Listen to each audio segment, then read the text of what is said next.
This Tory election betting scandal is huge in the UK. It's getting worse. It's ripping all the way through the campaign team now, Kosha. It's about people on the inside, in the know, who put bets on, this is the allegation, who put bets on to say they knew the date of the election. And of course, there was a big spike in bids placed. There's talk it could go as far as front bench ministers. This has been a shocker of a campaign, but this is about as worse as it gets, I reckon.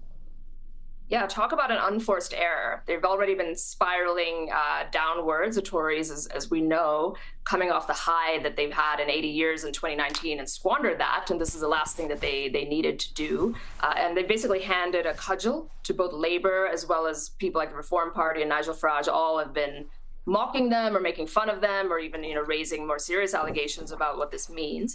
Unclear to me how much cut through it'll get to the electorate, given the era that they're living in with mass immigration and cost of living crises and all of that, except that it does underscore this broader distrust and disgust even, I think, that people increasingly have with elected leaders, and the Tories in particular in this case, that it sort of smacks of, rules of thee and not for me, and they're not taking their countrymen's plight seriously and instead are, engaging and trying to make a buck off inside information in this case. Hey, Michael, I'm just going to jump in there if I can just quickly. Fatima Payman crossed the floor just a few hours ago in the Senate. The Labor Party has put a statement out from a spokesman saying that there is no mandated sanction in these circumstances. It doesn't look like they're going to expel her. Now, my understanding of Labor Party rules is she should be expelled for crossing the floor. This was a Greens motion, of course. What can you tell us? Well, as you pointed out, she's young, a woman and Muslim, and they won't act because it's not in Albo's DNA. She may get suspended.